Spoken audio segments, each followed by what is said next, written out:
Semana 24.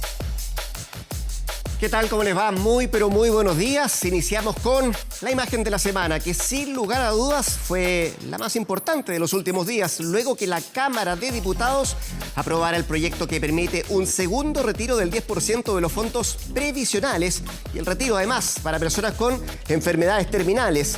150 votos a favor tuvo en la Cámara, que dio luz verde al proyecto que va a permitir a los afiliados retirar de forma voluntaria y excepcional un retiro de hasta el 10% de los fondos de pensiones.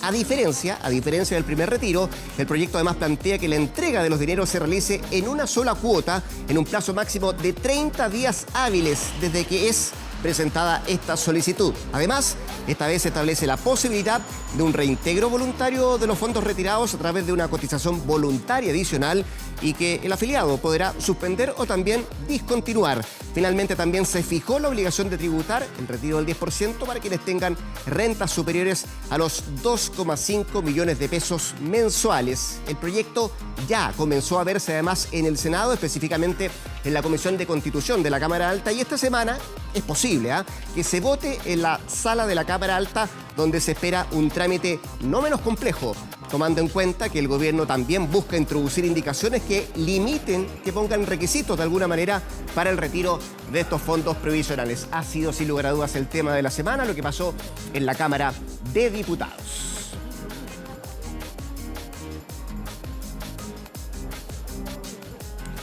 ¿Qué tal? ¿Cómo les va? Buenos días, bienvenidos a Semana 24 que hacemos por la pantalla de Televisión Nacional de Chile, también el canal 24 Horas. Vamos a estar acompañándole hasta la 1 de la tarde, revisando las informaciones de esta semana, lo que está pasando en diferentes partes también del planeta. Vamos a tener también lo que significa, lo que ha pasado en los Estados Unidos, pero por lo pronto la noticia hoy día está radicada muy cerquita nuestro, al norte, en el Perú, a raíz de una situación conflictiva, tensa, que ha dejado además una situación lamentable. 2 víctimas fatales en las manifestaciones que se llevaron a cabo el día de ayer, con 94 personas heridas. Está reunido los portavoces del Congreso a esta hora, dirimiendo qué podría pasar con el futuro del presidente Merino. Algunos están pidiendo su salida. Esto es una semana convulsionada que ha tenido el Perú. Queremos ir a ese país, queremos ir a la capital, a Lima. Tenemos contacto con Augusto Álvarez, periodista, director de RTV de la República. Augusto, ¿cómo estás? Muchas gracias por atender a Semana 24 desde Santiago de Chile. ¿Cómo estás? Muy buenos días, Álvaro. Augusto, quería partir preguntándote a propósito de la situación más compleja que se vivió en las últimas horas. ¿Qué está pasando hoy por hoy en el Perú? Específicamente, además de lo que yo decía, esta junta de portavoces que ha convocado el presidente del Congreso para dirimir el futuro político de ese país. ¿En qué situación se está generando hoy día Perú? A ver, para beneficio de tu audiencia, hago un muy breve resumen. Lo que hemos tenido esta semana fue la destitución del presidente Martín Vizcarra el día lunes. Se establece un nuevo gobierno que lo jefatura el que era el presidente del Congreso, el señor Manuel Merino, el día martes, que conforma un nuevo gabinete el día jueves con el señor Antero Flores Arauz como nuevo presidente del Consejo de Ministros. Ese día, el jueves, se produce una gran marcha nacional como muy pocas veces vista en el Perú, que algunos comparan y comparamos con lo que venía ocurriendo en Chile desde hace todo el año pasado, y muy grande en la capital, en todas partes del país, y esto lo que hace es que genera una presión enorme sobre el gobierno, que el gobierno no lo había pensado. Además conformó un gabinete tremendamente conservador, sin mucha capacidad de entender lo que la gente estaba reclamando. Y acá es importante que la gente en las calles no está reclamando por la reposición del expresidente Martín Vizcarra.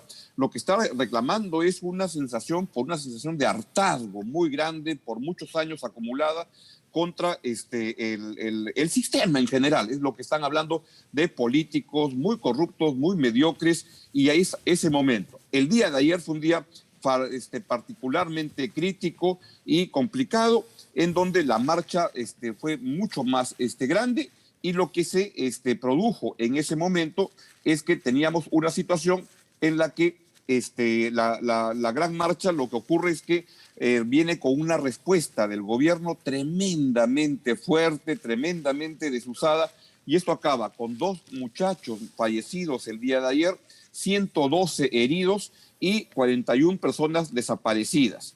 Y esto además en un contexto en el cual se siente una especie de desgobierno, porque lo que sucede es que te doy varios indicadores de eso. El presidente Merino no ha dado la cara en toda esta crisis el día de ayer. Por su parte, el presidente del Consejo de Ministros tuvo una aparición periodística, una entrevista a eso de la medianoche, y la verdad es que te daba una expresión de desconcierto porque mientras él hablaba le iban llegando las renuncias de como 6, 8 miembros del gabinete ministerial, y él ha convocado, el presidente, a los jefes de las Fuerzas Armadas a una reunión a las 7:45 de esta mañana, a la cual no fue ninguno de ellos, y está reunido el Congreso de la República, la Junta de Portavoces de todos los partidos, para evaluar el pedir la renuncia del presidente Merino. Y lo que se está buscando es alguna especie de salida para que alguien del Congreso que genere credibilidad y confianza en este momento, pues pueda presidir el Congreso y, por tanto, ante la salida de Merino, le correspondería ocupar la presidencia de la República. La persona más probable es el congresista Gino Costa, que es un congresista del Partido Morado que votó en contra de la vacancia del presidente Martín Vizcarra. Es lo que está ocurriendo en este momento. Augusto, quiero preguntarte por varias cosas que se han ido generando, tú lo estabas detallando, pero quería saber por lo pronto, tú decías, bueno, renunciaron varios ministros, 13 de 18, tengo entendido, que salieron de sus cargos. Eso como primera pregunta, ¿cómo se trabaja? ¿Cómo trabaja un gabinete cuando más del 50%, más del 60% ha renunciado, como primera cosa? Y lo segundo que te quería preguntar tiene que ver qué pasa a nivel de las fuerzas militares, por ejemplo. ¿Se han pronunciado, han emitido algún pronunciamiento respecto a lo que está pasando hoy por hoy en Perú? Nada, no ha habido ningún pronunciamiento público de las Fuerzas Armadas, y lo que debo decir es que las Fuerzas Armadas se han comportado espléndidamente de acuerdo al marco constitucional. No se han dejado comprometer en aventuras políticas, que han habido políticos interesados en tentarlas en esa dirección y no ha ocurrido. Lo que hay es en este momento un desgobierno absoluto, con un gobierno que se cae, virtualmente que se cae, y que está en medio de una crónica de una muerte anunciada, que es cuestión de horas, pero es insostenible. El nuevo gobierno del señor Manuel Merino es absolutamente insostenible, y lo que están buscando las fuerzas políticas es algún tipo de salida a este impasse tan grande de parálisis del país, que debo además recordar, porque a veces los peruanos somos un poco extravagantes en esto. Esto ocurre en medio de una pandemia. Somos el país que tiene el mayor récord de personas fallecidas en términos relativos en el mundo por el COVID-19, con una crisis económica espectacular que este año implica que el PBI va a caer en 13%. Por tanto, nos hemos pasado el último mes en todo este jaleo político, y es ahí donde estamos. Pero en este momento te podría decir que no hay gobierno. Es cierto, y algunos cuestionan, por cierto, también lo que está haciendo el Congreso respecto a esto de no poder gobernar, de no poder llevar adelante al menos un camino político que está pasando con el Perú, Augusto. Quería preguntarte también, porque uno mira hacia atrás y mira los últimos 10, 20 años de la situación política en tu país, y viene siendo bien compleja, bien difícil de tratar de analizar, con gobiernos que no terminan, cuestionados absolutamente la mayoría de los que han asumido el cargo de presidente de la República. Eso como primera pregunta. Y lo segundo, quiero avanzar un poco también, Augusto. ¿Qué puede ocurrir de aquí en las próximas horas? ¿Podrá salir Merino de la presidencia? ¿Lo resuelve así esta Junta de Portavoces? Y tengo entendido, y tú me lo puedes aclarar, que efectivamente además hoy día en la tarde hay otra nueva convocatoria a manifestarse por parte de los peruanos. Es así. Primero voy con la última parte de tu pregunta, que es más sencilla, aunque más incierta. ¿Qué puede pasar? Pues no se sabe, pero te diría que lo más probable que ocurra es que el gobierno, la presidencia del señor Merino no se sostiene, que es la calle está muy indignada, muy enardecida, y cada vez hay más gentes de todo nivel económico, de todas las edades, de toda ideología, diría. Es un país muy unificado en las calles basta de esto no va a ningún lado. Y ahí enlazo con la primera parte de tu pregunta. ¿Qué es lo que los peruanos están hartos y dicen basta? Es de un sistema que es un sistema político muy corrupto, y una expresión de ello es que casi todos los expresidentes de los últimos 20 años están o en la cárcel, o están en Estados Unidos en camino de extradición, o se suicidaron cuando los iban a detener, o con arresto domiciliario. Y el último, Martín Vizcarra, que era el presidente que se enfrentó a ese sistema y que de alguna manera tenía una alta aprobación porque él encarnaba la lucha anticorrupción, pues aparecieron también expresiones de que había sido sobornado cuando era gobernador en Moquegua, la región que está junto a Tacna, al sur del Perú, al norte de Chile, y esto lo que implica es que hay una sensación de frustración, de desazón, ante un sistema tremendamente corrupto en la política peruana, y esto es la expresión de eso, de un hartazgo muy, muy grande.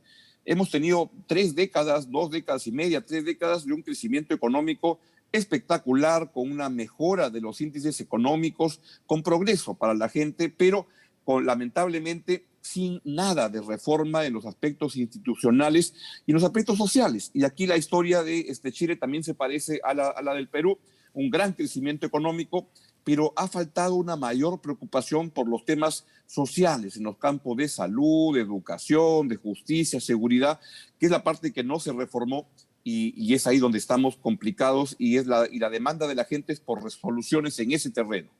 Augusto, leí a través de las redes sociales también diferentes opiniones de políticos peruanos que están dando su parecer respecto a lo que ha significado estas últimas 24 horas convulsionadas, tensionantes ahí en tu país. Y leí también a Mario Vargas Llosa, que entre otras cosas proponía que asumiera la presidencia del Perú o nombraran a un independiente.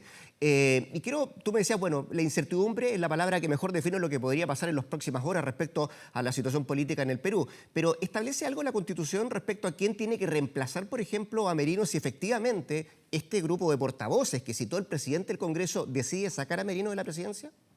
Sí, la manera más sencilla de explicarlo es que la manera de la sucesión se produce en que primero, ya no hay vicepresidentes, porque una vicepresidenta renunció y Vizcarra era vicepresidente de Pedro Pablo Kuczynski y por tanto ya no hay vicepresidentes. Por tanto, la sucesión pasa para quien sea el presidente del Congreso, que es la razón por la que el señor Merino, el que acaba de aparecer, llegó a la presidencia. ¿Qué ocurre ahora? Es que hay un presidente del Congreso, que es el señor Luis Valdés, pero que es parte de la coalición en el Congreso que puso a Merino en la presidencia. ¿Qué es lo que están buscando? Es hacer que renuncie el presidente del Congreso y elegir a una persona del Congreso que sea políticamente viable y que transmita confianza.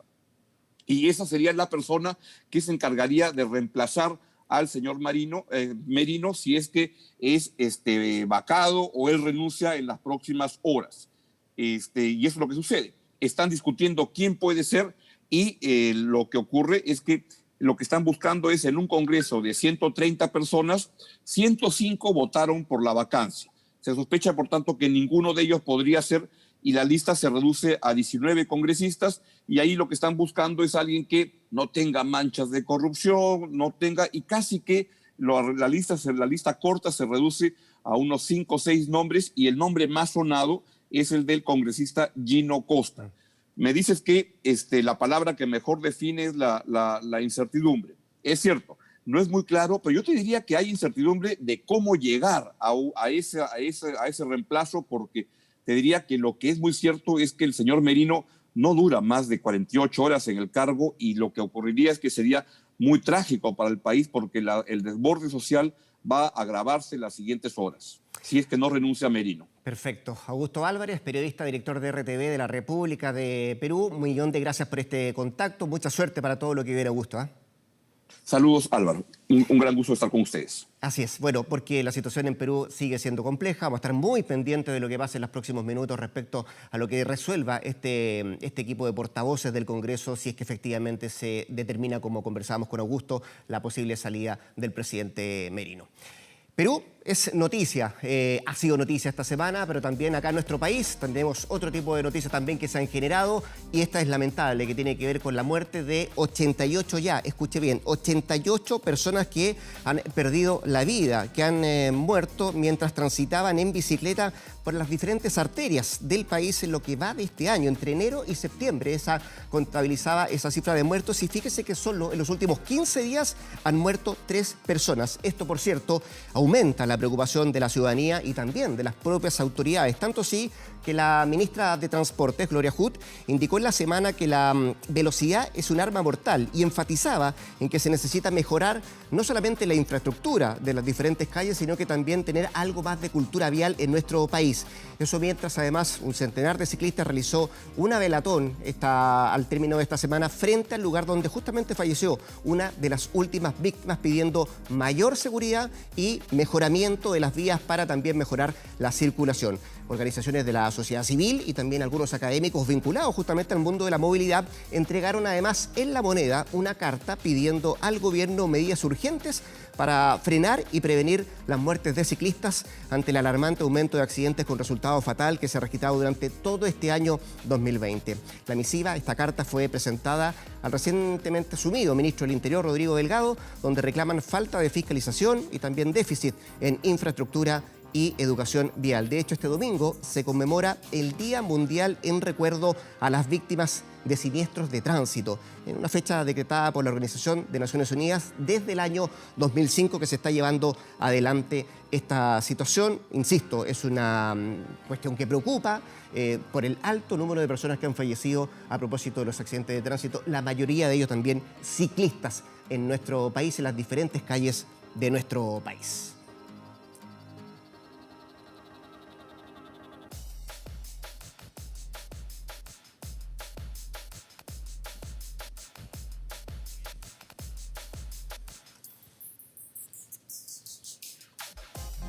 Y más adelante vamos a estar contándole también de situaciones que tienen que ver en nuestro país, no solamente con la pandemia, lo hablamos con Augusto. Perú también está en una pandemia, pero también la situación que vamos a tener en enero del próximo año, la prueba de transición universitaria, la que se va a aplicar de forma diferida. Y fíjense que los 268.000 estudiantes inscritos para rendirla serán divididos en dos grupos para mantener las medidas sanitarias. Así, esta prueba se va a rendir los días lunes 4 y martes 5 de enero y los días jueves 7 y viernes 8 de enero. Así lo explicaron las autoridades, donde destacan que el objetivo de esto es, de alguna manera, resguardar, por cierto, el distanciamiento físico de un metro lineal entre quienes van a rendir la prueba y así también evitar aglomeraciones. Por lo mismo, el día 23 de diciembre, a través de la página accesominedoc.cl, se va a dar a conocer en qué grupo un alumno tiene que rendir esta prueba, es decir, si va a ir al primer grupo o al segundo grupo. Ese mismo día se va a informar el local de rendición al cual ha sido asignado ese propio estudiante. Además, se va a aplicar una prueba excepcional para quienes, si eventualmente los días de aplicación de las pruebas tienen un coronavirus que ha sido certificado por el Ministerio de Salud o que han sido calificados como contactos estrechos y deban guardar una cuarentena obligatoria. Esas personas van a tener la posibilidad de rendir igual la prueba. Se va a fijar una fecha, será un test excepcional que va a llevar adelante la autoridad. De esta manera, los jóvenes que deban rendir el examen deben llevar además su carnet de identidad, su lápiz, su goma, alcohol gel, fundamental para estar lavándose las manos en forma permanente y, por cierto, la mascarilla. Además, una de repuesto en caso de que la primera se humedezca, al menos así lo están estableciendo las autoridades. Además, se contemplan protocolos con un flujo de entrada, un flujo de salida, demarcación de los lugares de entrada y también de salida. Las mesas van a estar separadas por al menos 1 metro de distancia entre unos y otros y también una ventilación natural. Esto es parte, insisto, parte del protocolo que se aplica en enero del próximo año a quienes deban rendir esta prueba, la prueba de transición universitaria, que usted recordará muy bien, fue la que reemplazó a la prueba de selección universitaria. Así es que del 4 al 8 de enero se van a separar los grupos y van a tener entonces estos estudiantes que prepararse para esta prueba. Insisto, el 23 de diciembre van a saber en qué lugar y si le toca en el grupo 1, en el grupo 2, recuerden, lunes y martes, y después jueves y viernes van a tener que llevar adelante este proceso que se va a llevar, insisto, a principios del próximo año. Lo decíamos al iniciar semana 24, ha sido el tema de la semana, lo que pasó en la Cámara de Diputados respecto a la aprobación del segundo retiro del 10% de los fondos previsionales. Queremos entrar en detalle de esto, conversar cuál es el futuro de esto. En el Senado, bueno, ahí ya comenzó a discutirse específicamente en la Comisión de Constitución de la Cámara Alta. Se comenzó a ver el día viernes, va a seguir esto el día de mañana y vamos a ver cuándo se vota en sala este segundo retiro del 10%. Vamos a conversar de esto con el presidente de esa comisión, Alfonso de Urresti, que es senador del Partido Socialista, quien ya lo tenemos de manera remota, y también Rodrigo Galilea, de Renovación Nacional, también senador, miembro de esta Comisión de Constitución. ¿Cómo están ambos? Buenos días, gracias por estar en Semana 24. Buenos días, un gusto. Muy buenos días. Quiero partir con el presidente de la Comisión de Constitución, con don Alfonso Urresti, el senador, para ir conversando, Alfonso, a propósito de lo que significa todo esto de aquí para adelante. Y quería preguntarle cuánto puede cambiar, cuánto puede variar el proyecto que se aprobó en la Cámara de lo que pueda salir desde el Senado. Miren, nosotros comenzamos a verlos el día viernes. Desde el punto de vista legislativo es el primer conocimiento que tenemos del proyecto. Invitamos al ministro de Hacienda, a la ministra del Trabajo, quienes expusieron sus argumentaciones, pudimos hacer preguntas y los cambios están dados por indicaciones que se quieran presentar por parte de los senadores. Eso está dentro del derecho y estando dentro de la idea matriz se pueden avanzar. Pero creo que con la experiencia del primer retiro, teniendo conocimiento de cuál es el mecanismo, cuál es el procedimiento, creo que no habría que innovar, al menos desde mi punto de vista como presidente de la comisión, en lo que se resolvió en la Cámara de Diputados, y al menos yo le daré toda la celeridad al proyecto para poder enviarlo a sala y poder pronunciarse democráticamente sobre este segundo retiro, y que sea la sala, sean los distintos senadores quienes se pronuncien, sobre todo teniendo en consideración la apremiante situación económica que afecta a millones de chilenos. Senador Galilea, y a propósito de lo mismo que estamos conversando con el senador de Urresti, me imagino que también de parte del gobierno, de parte del oficialismo, y está la idea, se pusieron indicaciones también de limitar esta entrega de este segundo 10%, que no sea para todos, poner limitantes. ¿Se abrió esa puerta y cuánto puede existir la posibilidad de que efectivamente se prospere con estas limitantes y que no todos reciban ese segundo retiro del 10%?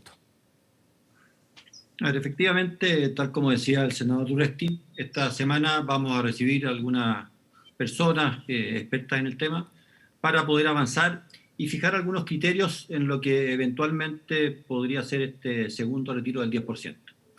Acá hay algunos los que nos preocupa fundamentalmente el hecho de que debemos tener conciencia de que cada uno de estos retiros daña muy severamente los fondos de pensiones de todos los chilenos. Y los fondos de pensiones de los chilenos es algo muy importante. Por mucho que algunos lo vean como algo del futuro, que bueno, ya se verá, la verdad es que es un desafío para todos los países del mundo lograr juntar suficiente plata para pagar pensiones buenas. Y cada vez que nosotros hacemos retiros, estamos alejándonos de esa posibilidad.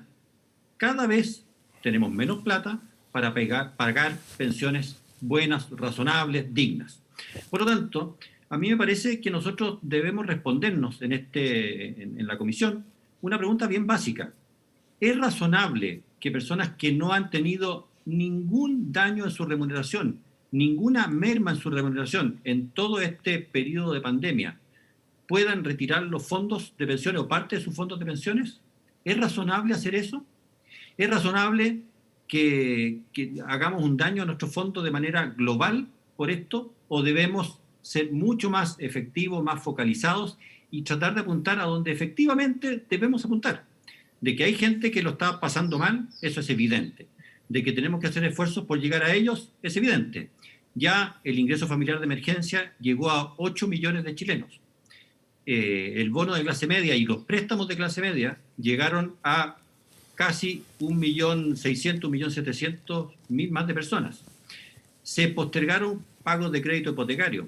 Se postergaron para todos los que quisieran los pagos de los servicios básicos. En fin, ha habido una ayuda masiva, enorme para un montón de chilenos. ¿Queda el desafío? Siempre lo vamos a tener en un momento como este, pero eso debemos compatibilizarlos con no perjudicar seriamente los fondos de pensiones. Entonces, yo creo que lo que debemos hacer y lo que yo espero del Senado y de mis colegas senadores es que seamos capaces de focalizar. Uno, ir estrictamente a quien debemos ir para ayudar con esto, y de otra manera quizás plantearse si es que es razonable a estas alturas del partido seguir ocupando otras medidas y no los fondos de pensiones. Por ejemplo, hoy día ya la crisis sanitaria está radicada en algunas comunas muy específicas. Puerto Montt, recuerdo de memoria, que sigue en cuarentena. A lo mejor deberíamos tener un IFE específico para Puerto Montt, un bono de clase media exclusivo para Puerto Montt. Yo he conversado con el ministro de Hacienda de por qué no derivamos esto, que se aplicó de manera generalizada, a las comunas específicas que sigan con situaciones de salud muy complejas, y él está completamente abierto. Entonces, yo esperaría y me encantaría que en el Senado, con altura de mira, sin apasionamiento y sin apresuramiento, seamos capaces, ojalá, de encontrar mecanismos que logren preservar nuestros fondos de pensiones, que tanto ha costado al mar y que tanto además tenemos que subir en montos, y por otro lado, encontrar las medidas que sigan ayudando a las personas que no logran salir de esta crisis aún.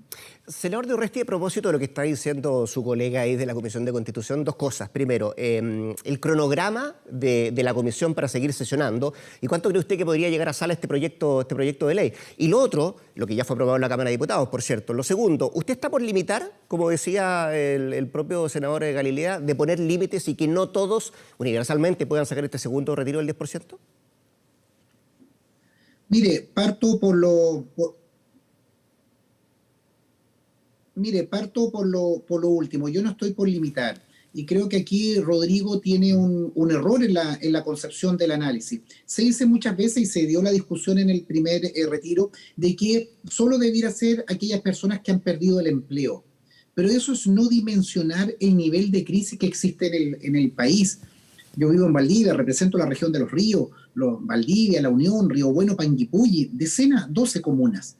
Cuando uno se encuentra con gente que efectivamente no ha perdido el trabajo, pero su cónyuge, sus hermanos, su entorno, sus padres lo han perdido y han visto tremendamente disminuidos sus ingresos, es no comprender la dimensión de esta crisis. Es una crisis sistémica, es una crisis que está afectando al conjunto de la economía y no solo a la persona que ha perdido el trabajo. Se trató en la primera discusión de excluir a los funcionarios públicos, municipales, porque ellos mantenían su trabajo efectivamente.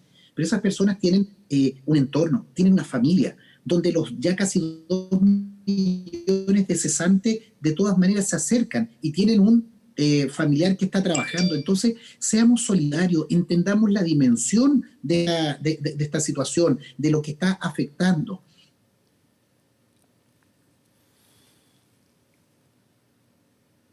Pudo inyectar recursos al economizar el pago de deudas de decenas de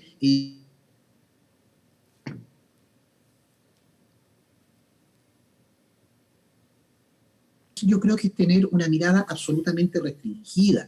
Yo creo que aquí claramente hay un déficit del gobierno. No se ha apuntado efectivamente para asegurar el funcionamiento de decenas de ciudades y regiones donde con la cuarentena se hace imposible trabajar y por tanto imposible generar ingresos. Entonces, creo que volver nuevamente a esta lógica de que diferenciar por los tramos, no que usted gana más que esto, mire, este es un recurso que ayuda efectivamente a millones de personas. ¿Que esto impacta en materia previsional? Sí, es cierto, en eso tiene razón el senador Galilea, pero esto también demuestra los pies de barro que tiene el sistema de AFP, un sistema que simplemente fue una capitalización individual y de ninguna manera un sistema de seguridad social. Entonces, hoy día lo que nosotros necesitamos es responder cómo llegar a final de mes, cómo llegar a ayudarle a millones de personas que no están llegando, que no están pagando las cuentas mínimas. Entonces, por favor, acá, solidaridad, buscar focalizar en regiones, en ciudades, me parece perfecto, pero esto también es dinámico porque hoy día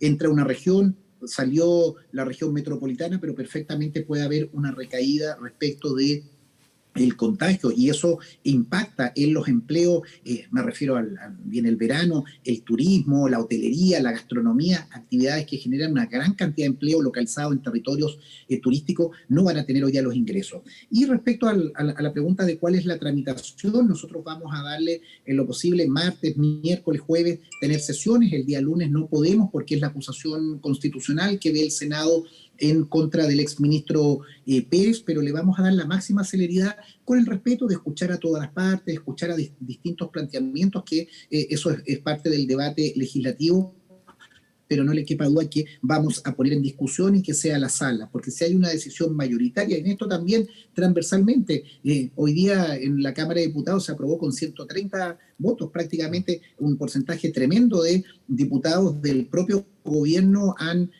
apoyado esta iniciativa.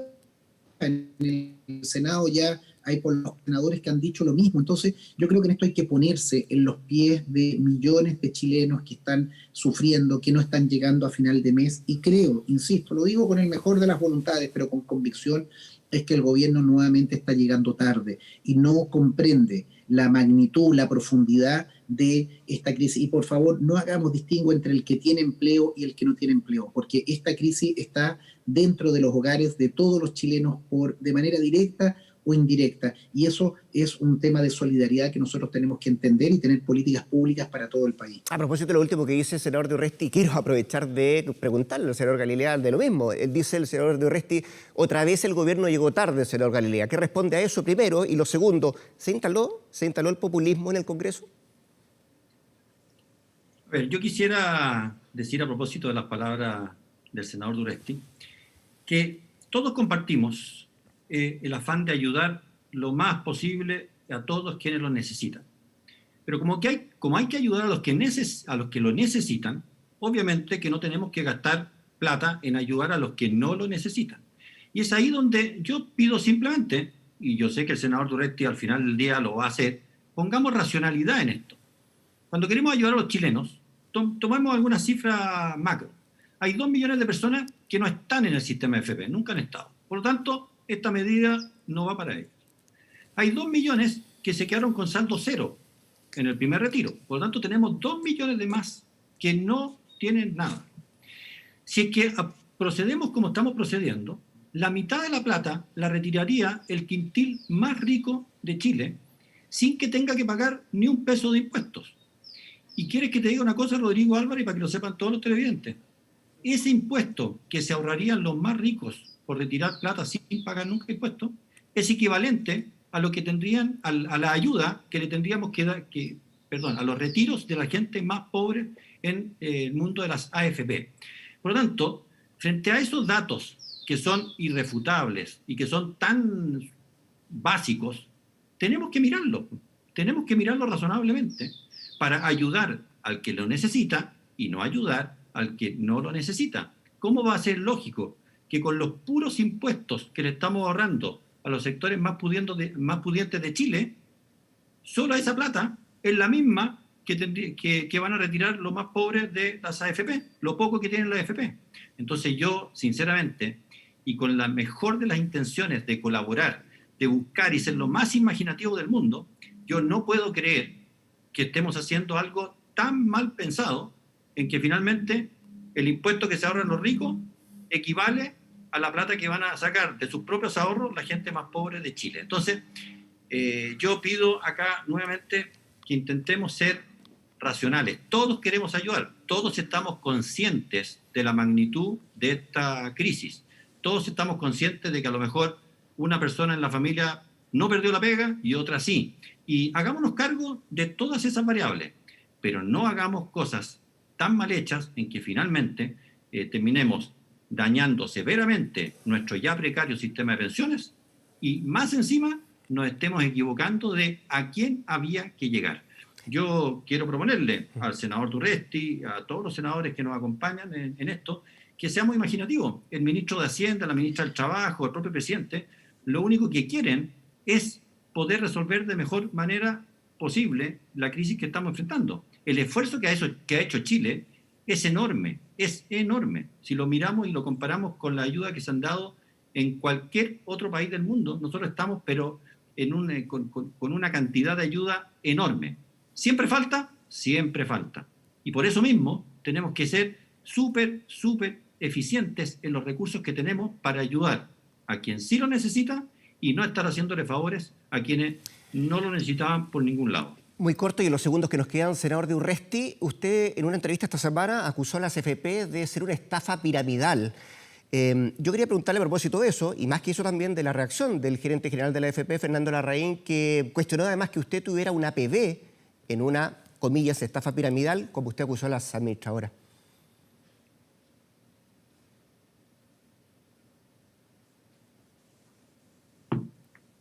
No le escucho.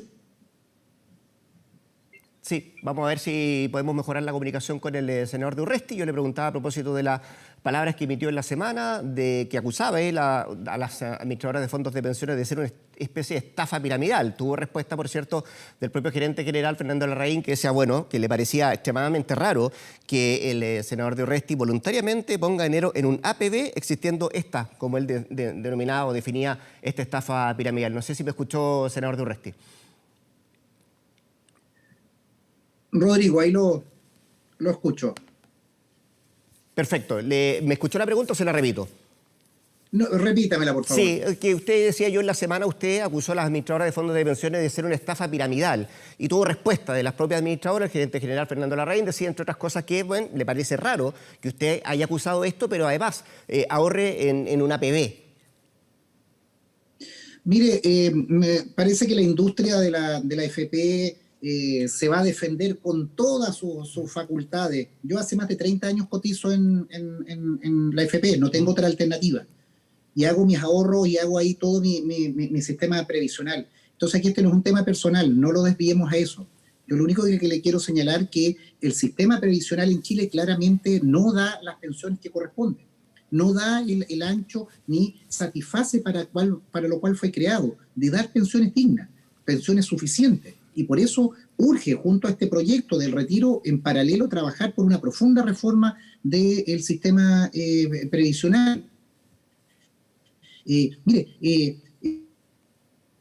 estos días se cumplían 20 años con ATC, que el 2020 íbamos a retirarnos, íbamos a poder jubilar prácticamente con un 100% de nuestras rentas finales, que íbamos a tener un gran sistema. Y hoy día, precisamente el 2020, quienes inventaron este proyecto en 1980, en plena dictadura, sin ninguna participación ciudadana, se dan cuenta que el sistema hace aguas por todas partes.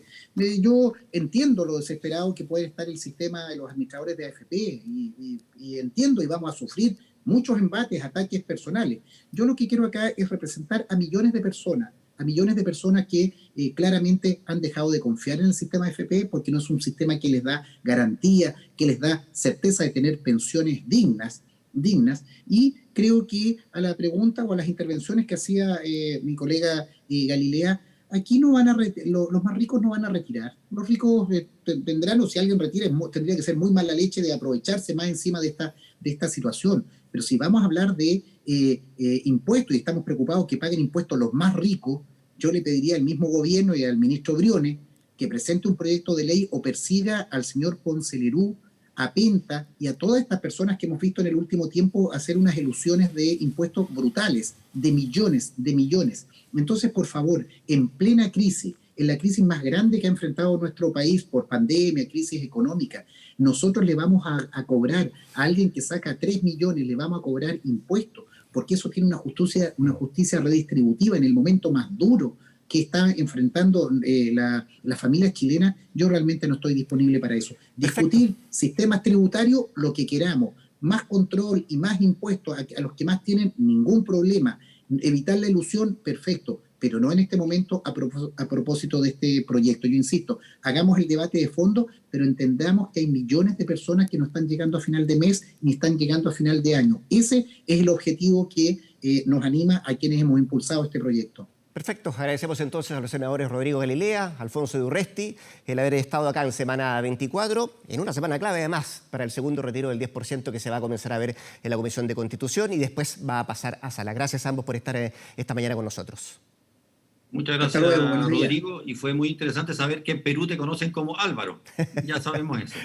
Ok, Rodrigo, muchas gracias. No, fue un alcance de nombre. Que estén muy bien. Con Perú también, lo están pasando mal. Y también así es, una situación bien compleja que está viviendo el vecino país. Así es que gracias a ambos por estar en semana 24. Nosotros aprovechamos además de invitarlos a que se queden en nuestra sintonía, una pequeña pausa comercial y ya regresamos con más temas acá a semana 24. Semana 24. De regreso en Semana 24, que hacemos por las pantallas de TVN y también el canal 24 Horas, llegó el momento de ir analizando, masticando lo que ha sido esta semana desde el punto de vista político, de la contingencia de la información. Nuestro panel de conversación de todos los domingos ya está acá. Josefina Rivas, conductora de Radio Duna, ¿cómo te va? Muy bien, ¿y a ti, Rodrigo? Sí, fantástico. Octavia Rivas, conductora de Radio Universo, ¿cómo estás tú? Muy bien. ¿Bien? ¿Cómo ¿Fin de estás? semana tranquila? Sí, tranquilo todo.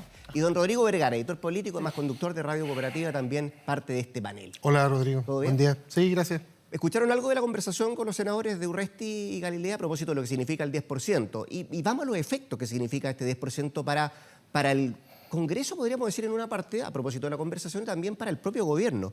Efectos de diferente ámbito, porque se aprueba en la Cámara con bastantes votos oficialistas, por no decir casi la totalidad, ¿no? Y eso implica hacerse varias preguntas respecto a lo que está pasando. ¿No se logran ordenar las filas nuevamente? Lo decía el propio senador de Urresti. ¿Llega tarde el gobierno para hacer frente a esta situación, José?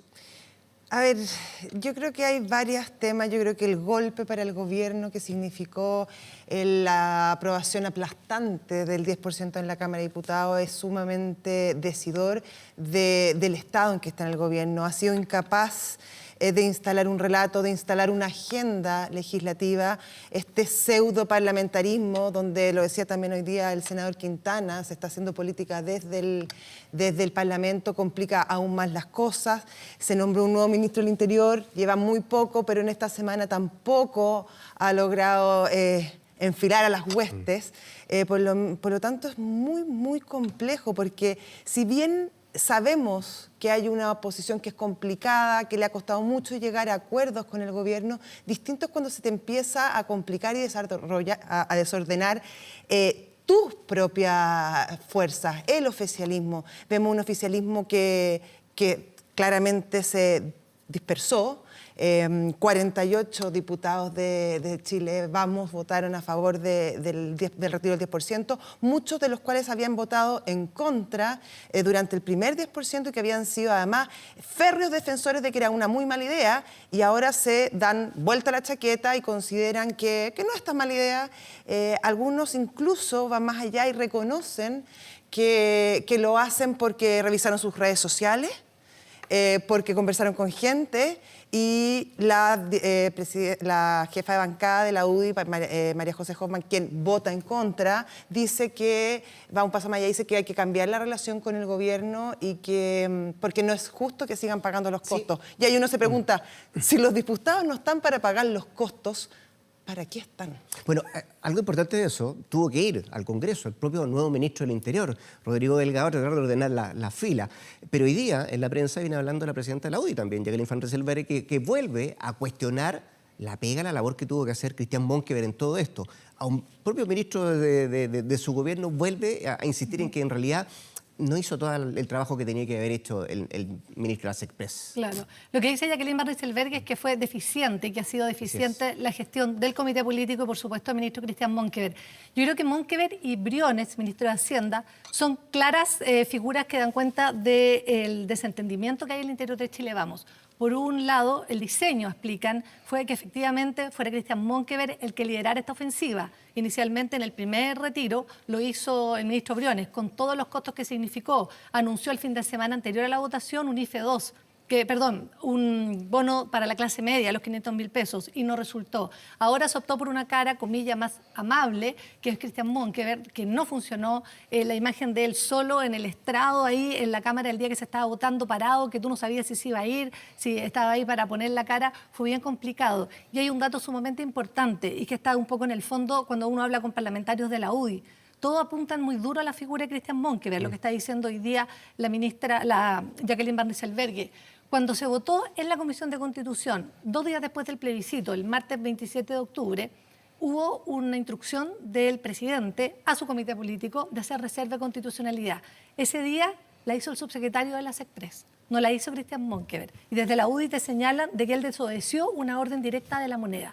Ahí empezó una situación muy complicada, soterrada, que nosotros vimos luces efectivamente entre la gestión de Christian Monkever y lo que querían que hiciera desde el resto del oficialismo. A eso le sumas hoy día la presión de la UDI y de Evópoli para que el gobierno vaya al Tribunal Constitucional, y esa definición hoy día es casi lo que va a definir la manera en que el gobierno sigue la relación con los otros dos partidos. Con Renovación Nacional está difícil, sí, pero la UDI y Evópoli ya están diciendo claramente que esta es por convicción. Si no, no nos piden a nosotros convicción ni ser kamikaze. ¿De verdad es un camino, Rodrigo, de ir al Tribunal Constitucional? Primero. Y segundo, ¿está solo Briones en esto? más allá de los cuestionamientos que se hacen. Yo creo que se ha ido disipando el tema de la acusación, o sea, de llevar este tema al TC.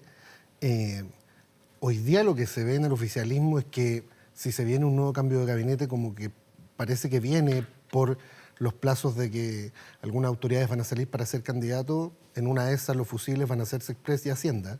No sería raro, aunque en esta coyuntura, a diferencia del primer 10%, no hay un botón único que apretar como ocurrió con la llegada de Víctor Pérez y otros en ese momento. Me parece que ya el efecto de ese cambio por esto no funcionaría mucho tampoco, tendría que ser por otros motivos. Yo lo que estoy mirando es que esto es un síntoma más nomás de la crisis política profunda que enfrentamos, con un desprestigio total de los partidos políticos, con un sector de la política chilena que activó la retroexcavadora.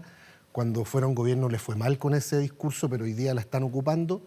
El mismo de la retroexcavadora, el senador Quintana, también le achuntó con lo del parlamentarismo de facto, que lo estamos viendo todos los días. Hay otro proyecto, ojo, que se viene, que también es una reforma con este resquicio para saltarse a la moneda, para que no se paguen las patentes comerciales en los municipios, para que se congele eso. Ahí va a haber otro problema. ¿Quién se va a oponer a eso? Difícil, los alcaldes seguramente, pero los parlamentarios no están buscando los votos de los alcaldes, sino que los electores. Es que se instaló un concepto importante de la mano de lo que tú dices, que es este gobierno de facto del Parlamento, Sí. pero ¿qué tipo de Parlamento? El Parlamento del like, el tema del le preguntaba populismo. a los dos senadores, Volvemos a populismo claro. en el Parlamento. El peligro O sea, hay- de esto es el desprestigio de los partidos políticos, como dice bien Rodrigo. Estamos viendo lo que pasa en Perú, el drama, conversaste largo con este analista peruano, y es dramático cuando se empiezan a desprestigiar los partidos políticos, cuando no existe esa institucionalidad que es tremendamente importante como fusible para que funcionen las instituciones políticas. Recordemos que el acuerdo del 15 de noviembre, lo hablamos más tarde, fue firmado en el Congreso con la participación de los partidos políticos. Y cuando vemos que ya no existe o se va perdiendo, no es que no exista, se va perdiendo esa cohesión, esa importancia, es sumamente complicado. Y lo vemos en Renovación Nacional, principalmente, en la UDI también, y te diría que Bópoli dentro del oficialismo es el único que está actuando más cohesionadamente y un poco en la línea de lo que establece el gobierno. Está bien, pero es que Bópoli no podía votar contra su ministro de Hacienda. También. Contra Briones. Déjame decir una cosa, y yo creo que está campeando la demagogia, sin duda. Y en eso, como lo decíamos el otro día, corremos el riesgo de terminar como Perú, eventualmente, o aparecernos cada vez más a que surja una figura como Trump. Sin duda, o Bolsonaro. Eso ya lo están diciendo. Eso es una amenaza a la política chilena, sin duda. ¿Por qué? Porque esto de darse el gustito de propinarle otra derrota al gobierno a través de esto, parece que ya escaló a tratar de desfondar el sistema, como lo dijeron los diputados en el mismo hemiciclo. Y lo otro, lo que decía Pablo Ortúzar ayer en su columna en La Tercera, comprar votos o creer que estás comprando votos, pero con la plata de los mismos votantes. Es una situación bien curiosa, ¿no? Porque aquí no estamos hablando de una medida revolucionaria de la izquierda con el puño arriba. Esto es totalmente neoliberal, tratar de que la gente se rasque con sus propias uñas, tratar de convencernos de que esto nos va a hacer bien, cuando a la larga todos sabemos que nos va a hacer mal. O sea, Pero Hay ¿cómo un ha punto dicho importante. todo? Está en desarrollo el tercer retiro del 10% ya. Sí, te quería marcar algo. a la Iba a haber octava un le dijo cuarto el y otro un día a Pamela quinto. Giles que lo tenía escrito. No, pero los pasillos, Exactamente. más allá de la entrevista, en los Sí. pasillos del Congreso ya también se Lo que les va a pasa es que decir. es bien increíble. Y te Nosotros- apuesto que va a llegar justo antes de una elección ese otro. Claro, Nosotros en entrevistamos abril. el jueves a Pamela Giles y ella decía dos cosas. Y el problema aquí viene grave porque te lo dice la clase política entera. Todos dicen es una mala reforma, es una mala política pública. ¿Quién se hace cargo del impacto de que 4 millones de chilenos se van a quedar sin ahorros previsionales? ¿Quién va a poner esa plata? Y ahí viene la presión con respecto a la reforma a las pensiones, donde se está Ya, pues, y entra la discutiendo. figura del ministro Briones Pero a Entra la fallar, figura ¿no? de Briones, Pero si lo y dijo- déjame darte un dato que es súper importante. Lo que se está... Y un poco eso es lo que explica esta estrategia tan errada del gobierno. Hoy día da lo mismo si no se quiso exponer a Briones, si el diseño era poner una cara amable como Cristian Bonkever o porque ellos dos no se coordinan. El dato duro es que no hubo ninguna arremetida, no hubo anuncios. Se apostó a pensiones, que es la negociación que se está haciendo en el Senado. Y ahí hoy día lo que temen muchos parlamentarios de gobierno es que se instale que en un periodo largo inicial el 6% ya no sea ni 4.2 ni 3.3, sea un 6% que se vaya todo a un ahorro colectivo. Eso es lo que hoy día temen muchos parlamentarios de gobierno, que se pierda en esa discusión. Sí, lo que pasa... ¿Le va a ir bien o mal a Briones con la reforma? Pero con la reforma está súper complicado, lo dijo Ignacio Briones también en la comisión cuando se estaba viendo el tema del 10% del retiro. Dijo, a ver, van a quedar 4 millones de personas sin pensiones. El retiro de toda esta plata significan 10 años de cotización de los chilenos. El punto es que por toda la reforma de pensiones que se haga, que se está negociando estos 6 puntos, con todos estos retiros significa que el aumento va a ser muy, muy menor, creo que son 2 puntos, que es muy poco. Entonces, la reforma a las pensiones, como se venía conversando, con este cambio, este tsunami de retiros que estamos viendo, cambia mucho el escenario. Entonces es muy complejo y yo creo que la reforma de pensiones, como se venía conversando, esa reforma de pensiones no tiene mucho futuro. Rodrigo. Bueno, de hecho, sobre la reforma previsional, se está tratando de llegar a un acuerdo para modular, restringir, cambiar un poquito y meter en esa reforma alguna suerte de retiros, los del autopréstamo y otras cositas que tal vez puedan sintonizar con estos proyectos del 10% que han impulsado algunos parlamentarios. La pregunta es bien evidente porque esto es un tema que es inevitablemente de campaña para lo que viene. Todos van a poner sobre la mesa su propia propuesta de pensiones a la hora de buscar los votos de los chilenos, sabiendo que es el gran tema del Chile del estallido social, ¿no? Las pensiones miserables de nuestros viejos. Pero hoy día la izquierda la tiene difícil porque se dispararon en los pies al decirle a la gente, ahí está la plata estaba, te la pagaron, mira, tú tenías 10 ahorrados y tenías 20, entonces ha crecido, es decir, la pega se ha hecho, la rentabilidad está. Otra cosa, ¿con qué poder, con qué peso específico hoy día el gobierno se sienta en una mesa a negociar cualquier cosa? Con la debilidad que estamos viendo de la figura del presidente de la República, al que a veces ni los ministros le están haciendo caso, menos sus parlamentarios.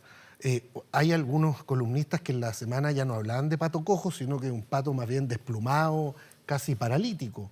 Entonces, es bien difícil que el gobierno pretenda imponer sus términos en esa reforma previsional que quiere conversar, entre otros, con Letelier, Carolina Goich en la Comisión de Trabajo del Senado, cuando no tienen ni siquiera cómo comprometer los votos de su propio sector, que ya te dieron la espalda. No tienen espalda política. Y el tema es que ahí entra que cualquier cambio de gabinete ya es absolutamente irrelevante. Hoy día tenemos un promedio en un cuarto ministro de Interior, 8 meses de promedio durado cada uno de los ministros de Interior, cuando el gobierno no llega al tercer año. Así es, déjeme avanzar porque hoy día es 15 de noviembre. Vamos. Y hace exactamente un año se firmaba el Acuerdo por la Paz y la Constitución.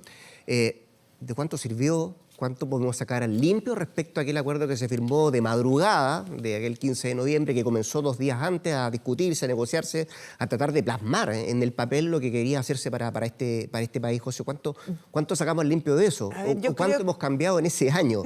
¿Cuánto hemos cambiado? Pucha, es difícil saberlo, pero yo creo que a la luz de los resultados del plebiscito pasado, el 25 de octubre, esta fue una buena salida, fue una salida institucional para el momento que se vivía. Para el momento que se vivía, tremenda, social, de orden público, política, se vivía una situación sumamente compleja y este acuerdo sirvió para ponerle paño frío. Yo no diría que la crisis se superó, yo creo que estamos viviendo una crisis sumamente complicada. Hay un montón de cosas que aún a estas alturas no están claras, como los escaños reservados y cómo va a funcionar esta convención constituyente, pero sí creo que puso paños fríos, dirigió el accionar por un camino institucional y además puso, como decía hoy el exministro Blumel, dio una hoja de ruta, estableció un camino.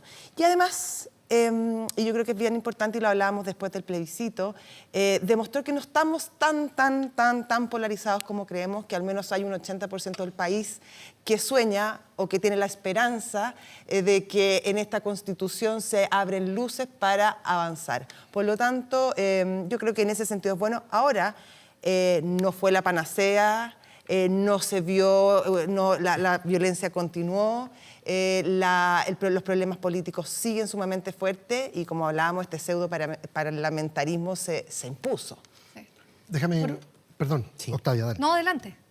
Pasa usted, no, paso yo. A mí me llamó mucho la atención lo que dijo alguna vez mi tocayo Rodrigo Vergara, expresidente del Central, en una entrevista, que dijo que todo indica que vamos hacia un estado de bienestar, que debiera Chile transformarse en un país cada vez más socialdemócrata y que irremediablemente va a venir una necesaria, yo diría a esta altura imperiosa, gran reforma tributaria. Que la vaya a hacer este gobierno no creo, el otro tal vez. Pero para allá va Chile, ese era su diagnóstico, coincidiendo con, por ejemplo, lo que dijo The Economist y el Fondo Monetario Internacional hace un par de meses, digamos, sobre lo que estaba pasando en Chile a un mes del estallido. Pero hay un sector que es el que representa esas ideas, que hoy día yo lo veo bastante perdido.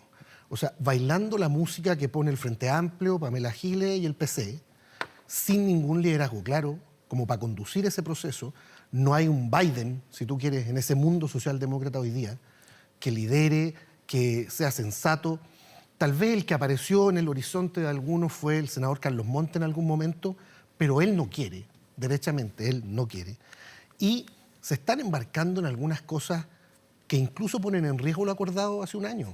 Esto de elevar el número de constituyentes para garantizar escaños reservados, que se han enfrascado en el Congreso en algunas pugnas difíciles de sobrellevar con personeros de gobierno, como el otro día Montes con el director de presupuesto, o lo que le dijo Huenchumilla a Natalia González cuando la postulan para el Consejo para la Transparencia.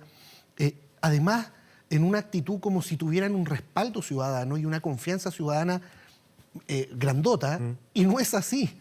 El Congreso tiene menos de 5% de aprobación, tiene menos que Piñera, tiene menos que Carabineros, Carabineros, tiene menos 10 que veces todos. más aprobación ciudadana que el Congreso. Entonces, cuidado, hay que tomar las cosas en su justa medida, darle valor a la política, decía yo el otro día en el proceso constituyente, para que ojalá no nos pase lo que está pasando en Perú hoy día. De aquella foto de aquella noche. De aquella noche, si tú miras los protagonistas, hay varios que no están en la primera línea política. Eso es sumamente sintomático. Hoy día la agenda la está controlando una izquierda más dura, una izquierda que rechazó ese mismo acuerdo. Eso es sumamente relevante. Que no participó. Y que no participó y que la rechazó, y hoy día capitalizan a su favor la fuerza que te puede dar las redes sociales o este populismo que llega. Andaban con una franja presidencial. Exactamente. Yo me acuerdo de eso. Uno, la reforma más importante, yo voy a ser acá como un poco quizás la más pesimista, entendiendo que el plebiscito se llevó adelante, que no hubo la violencia que se temió durante unos tiempos, pero lo que viene ahora tiene mucha gente muy nerviosa, y esto es lo que uno recoge de hablar con la clase política.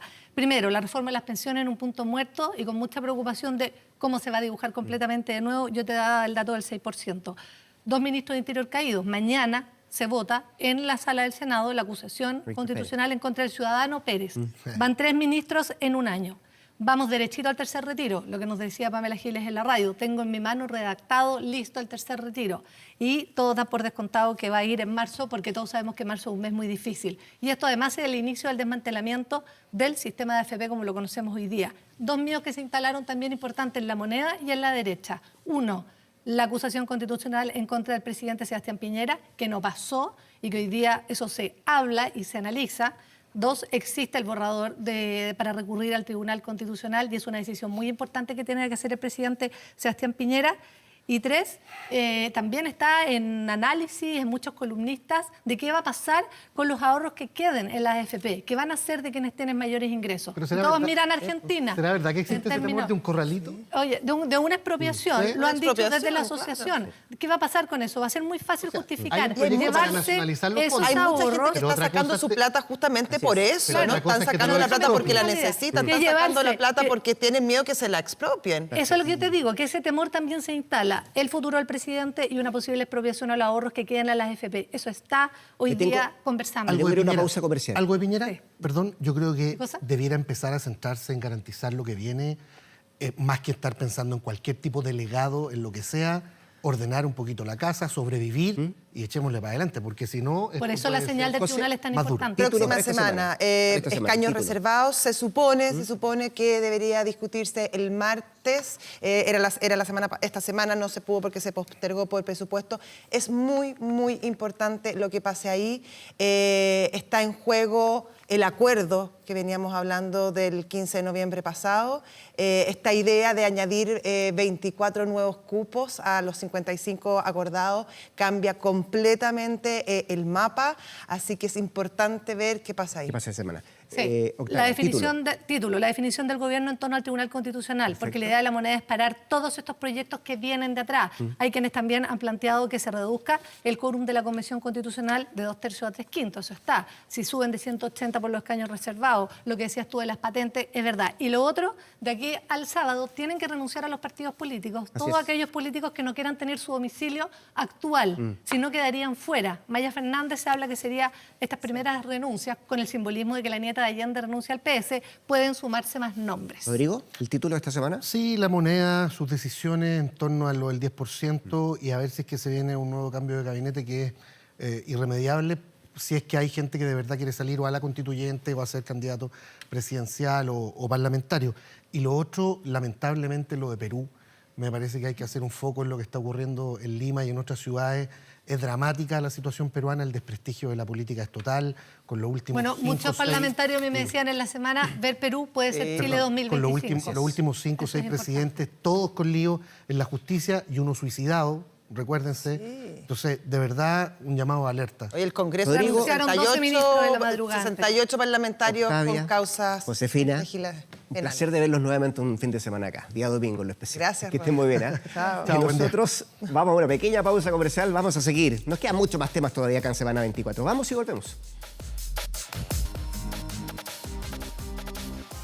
Y a propósito de viajes, de turismo, bueno, nuestro país todavía es uno de los que tiene las fronteras cerradas a propósito de lo que ha significado la pandemia a nivel planeta. Hay otros países que han levantado aquella situación, otros que todavía la tienen resguardada ahí como una medida muy, muy difícil de tomar, sobre todo lo que está pasando en Europa. Vamos a hablar de turismo, vamos a hablar cómo este sector, que ha sido fuertemente golpeado más por la pandemia, logra salir adelante y cuáles son los protocolos que se van a establecer para los turistas que quieran venir a nuestro país. José Luis Uriarte, el subsecretario del Turismo, lo tenemos acá en el estudio. José Luis, ¿cómo te va? Gracias por estar en Semana 24. Muchas gracias por la invitación. Oiga, subsecretario, a ver, el 23 de noviembre, en un par de días más, comienza esto de manera ya protocolar, podríamos decir, ¿no?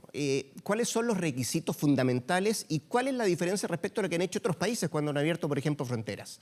A ver, el proceso de apertura de fronteras, como tú bien dices, Rodrigo, empieza el lunes 23 y tiene 3 ejes principales. Primero, la seguridad. ¿Qué significa eso? De que todas las personas que quieran venir a Chile, que por motivos de turismo, por ejemplo, van a tener que contar con un PCR negativo al momento del embarque, en el país de origen. Esa es la primera, el gran pilar. El segundo dice en relación con la gradualidad. Este es un proceso, y eso nosotros lo hemos visto en otras partes del mundo, que en la medida que las cosas se hacen de 0 a 100, sin esta pausa, sin hacerlo gradualmente, muchas veces después hay que retroceder y eso genera mucho inconveniente. Entonces va a ser gradual. Y la gradualidad tiene 2 dimensiones. La primera es que se abren solamente las fronteras aéreas y entrando por el aeropuerto Arturo Merino Benítez. Es decir, las fronteras terrestres y las marítimas van a seguir cerradas momentáneamente. O sea, única entrada el aeropuerto de Santiago. Así es, única entrada al aeropuerto de Santiago. Y la segunda dimensión de esta gradualidad es que las primeras 2 semanas, en una especie de marcha blanca, todas las personas que quieran entrar al país desde un país que está listado como de alto riesgo según la OMS van a tener que hacer necesariamente una cuarentena de 14 días acá en Chile. Cumplidas esas 2 semanas, es decir, a partir del 7, esa restricción ya no corre, ¿cierto? Se libera. Y esa es la gradualidad. Y el tercer eje muy importante es la trazabilidad. La Organización Mundial de la Salud ha recomendado fuertemente que las personas que ingresen a los distintos países puedan hacerse una trazabilidad respecto al destino, al itinerario, dónde están, y una comunicación constante con la autoridad sanitaria durante los primeros 14 días para saber si es que aparece la ocurrencia de alguna sintomatología, poder tomar las medidas rápidamente y que esto no se transforme en un factor posible de contagio. Y eso se va a hacer a través de una página web y a través de una aplicación para que esté este contacto. Subsecretario, a propósito de esto que estamos conversando, me surgen 2 preguntas. Primero, como esto va a ser gradual, y es la tónica además que ha hecho el gobierno respecto al paso a paso, de ir avanzando de a poco, ver cómo van generándose las situaciones, lo de los puertos, por ejemplo, o los ingresos a nuestro país de manera terrestre, ¿para cuándo? ¿Hay una fecha estimada o esto se va a ir viendo con el tiempo? Eso como primera cosa. Sí. Y lo segundo, ¿se va a mirar, va a ser una radiografía de mirar del país de dónde viene esta gente, tomando en cuenta si hay decisiones que han tomado equipos sanitarios de esos países o que están pasando una situación mucho más compleja que la nuestra? ¿Eso también influye en quién ingresa al país? Sí, a los dos temas la respuesta es sí. Ya. Sí, ¿por qué? Porque esto va a ser gradual, paso a paso. Entonces, nosotros vamos a ir viendo cada 15 días cuál es la condición sanitaria chilena, la condición sanitaria de los otros países, y nosotros sabemos por dónde, cuáles son los países que entran con mayor cantidad a Chile y cuáles son los que entran más por vía aérea, cuáles son los que entran más por vía terrestre, y podemos ir haciendo esa modelación respecto a la situación del país de origen, por decirlo de alguna manera. Ahora, más allá de la situación del país de origen, nosotros hemos optado por pedir PCR a todos, y eso es un grado de prudencia mayor, porque independiente que el país sea libre de mucho riesgo, por decirlo de alguna manera, nosotros igual vamos a exigir el PCR, porque creemos que acá cualquier medida que tomemos para resguardar la salud de la población hay que hacerlo. Y respecto de la segunda pregunta de esta gradualidad, en el fondo nosotros también efectivamente vamos a ir mirando ya no solamente si vamos a ir abriendo las otras fronteras, como la terrestre y la marítima que comentábamos, sino que también la situación de los distintos países. ¿Por qué? Porque hay países que están tomando recién ahora, lo veíamos en las noticias de España, por ejemplo, pedirle PCR a algunos países de origen, no a todos. Entonces nosotros también ahí vamos a ir monitoreando, y los decretos del Ministerio del Interior respecto a qué frontera está abierta y está cerrada tienen una vigencia de 15 días. Y ese es el periodo de tiempo entonces en que nosotros podemos ir analizando esta situación. Subsecretario, a propósito de lo mismo, yo tiendo a pensar que también hay que ser un poquito realistas en esto, que al menos durante diciembre o enero, ese sector que ha sido fuertemente golpeado, el turismo, básicamente va a tener la entrada de chilenos que van a querer recorrer el país. A lo mejor no vamos a tener un flujo de turistas muy grande durante el verano. ¿Eso también lo han transmitido ustedes desde la subsecretaría? Nosotros, esta reactivación del turismo va a ser principalmente chilenos recorriendo Chile. Eso va a ser así, y es por eso que nosotros estamos haciendo campañas promocionales en las distintas regiones, dando a conocer los destinos turísticos que tenemos, y muchas veces lugares que están a 1 hora, 2 horas, 3 horas en auto de nuestras propias casas, que extranjeros pagan millones de pesos por conocer, nosotros no los conocemos y estamos haciendo ese trabajo territorial. Yo, para que nos hagamos una idea, en un año normal entran más o menos, el año pasado entraron 4,5 millones de turistas al país. Este año, en el mejor de los casos, van a entrar 1.300.000. Pero de ese 1.300.000 ya entraron entre enero, febrero y marzo 1.100.000, 1.150.000. Entonces, lo que nosotros podemos esperar para lo que queda del año, y si le sumamos enero y febrero, que son parte de la época estival, son máximo unos 300.000, 400.000 turistas hasta marzo del próximo año.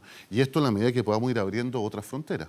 Nosotros creemos que en el mes de diciembre, solamente por el aeropuerto Arturo Merino Benítez, no van a ser más de 15.000, 20.000 No van a ser más de 15.000. Ese es más o menos el catastro que ustedes pueden hacer o hacen respecto a lo que podría pasar en ese mes. Ahora, eso también va a depender de la situación de los otros países, porque nosotros vemos que en Europa hay países que se están cerrando ya, no solamente a la llegada de turistas para allá, sino que también están cerrando las fronteras para que no salga gente. ¿sí? Hay ejemplos ahí, España en esa situación. Subsecretario, y a propósito de nuestro país, cosas que se vienen, el 26, si no me equivoco, Torres del Paine va a permitir el ingreso de turistas, ¿no?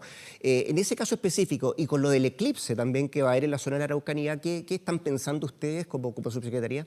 A ver, respecto a las Torres del Paine, nosotros tenemos una situación ahí que, si bien Torres del Paine está en paso 3, por lo tanto, es susceptible de recibir visitas, ¿cierto? Porque el viaje interregional, la ciudad de origen y la de destino, ambas tienen que estar en paso 3 o superior.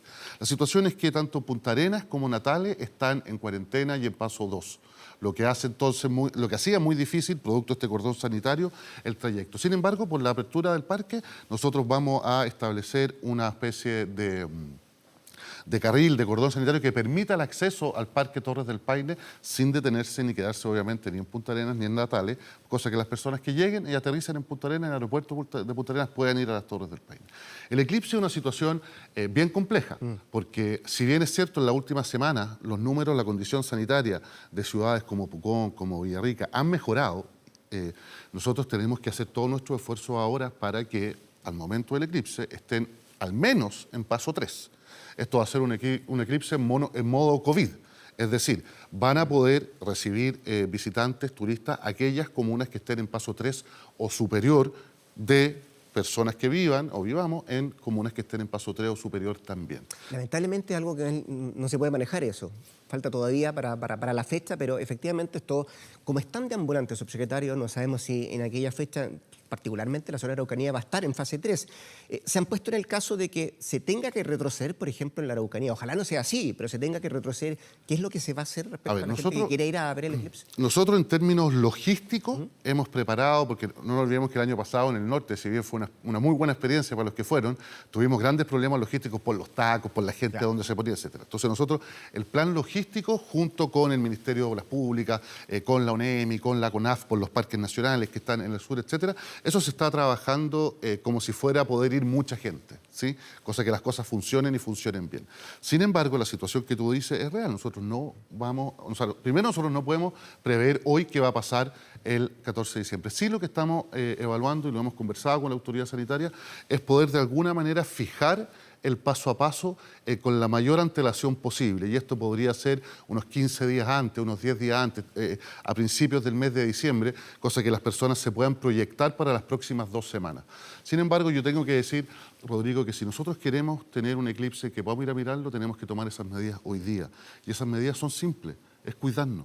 Ocupar la mascarilla cuando no hay una distancia como la que tenemos nosotros, lavarse frecuentemente las manos, no porque, por ejemplo, Pucón esté en paso 3 o algo, que el cumpleaños de la tía, de la sobrina, que fui a ver a alguien y ahí la gente se relaja y se producen contagios. Entonces, si queremos nosotros tener unas vacaciones como las que ya estamos echando tanto de menos, si queremos poder ir a ver el eclipse, esa condición la tenemos que construir desde hoy día y es seguir cuidándonos fuertemente. A propósito de esto último, subsecretario, su repartición, la de turismo, tiene una tarea enorme, grande de aquí en adelante, con los meses que se vienen, los meses estivales además. Y se lo pregunto desde el punto de vista de cómo lo hacen para motivar a los turistas que vengan a nuestro país cuando tenemos este cielo de pandemia o esta situación de pandemia, de coronavirus en nuestro país. ¿Cómo se trabaja eso? Nosotros estamos tratando de hacer 2 cosas que son muy importantes. Primero, nosotros hemos mantenido nuestra promoción internacional. Chile ha construido durante estos últimos años una imagen del turismo muy potente y no queremos que eso se pierda, por lo tanto hemos mantenido nuestro esfuerzo, nuestro trabajo en promoción. Segundo, yo creo que para nosotros va a ser una oportunidad. Las personas que están viajando, que están volviendo a viajar ahora, no creo y no lo están haciendo a metrópolis muy densificadas, ¿cierto?, con mucha gente, sino que están buscando de nuevo un contacto con la naturaleza, al aire libre, y para eso Chile está mandado a ser. Nosotros hace 2 semanas nos ganamos el premio al mejor destino turístico de naturaleza de Sudamérica. Entonces nosotros ahí tenemos una oportunidad muy importante que tenemos que ser capaces de aprovechar. Pero lo segundo, y que creo que es más importante, es transmitir confianza. ¿Y cómo se transmite la confianza? Mostrando que estamos haciendo las cosas bien. La implementación de los protocolos, la obtención del certificado de confianza de Cernatur. Pero la confianza, Rodrigo, tiene que ir en dos dimensiones, tiene 2 caras. Confianza a los turistas para que se animen a venir, pero también confianza a los chilenos, a los vecinos de los distintos territorios, para que no vean en la presencia de un turista un mayor riesgo. Nosotros no queremos que esta presencia de turismo haga legítimamente sentirse más nerviosos a los vecinos de las distintas comunidades, de los sectores turísticos. Entonces, ese trabajo de transmitir confianza nosotros lo estamos haciendo territorialmente junto con los alcaldes, juntos con los gobiernos regionales, para mostrar que estamos haciendo las cosas bien. Yo te quiero... Eso es lo de adentro, lo está detallando usted, pero lo de afuera, ¿con quién se parte? ¿Con los vecinos, por ejemplo? ¿Con los argentinos? Bueno, nosotros la promoción nosotros la estamos haciendo primero con los de más cercanía. Perfecto.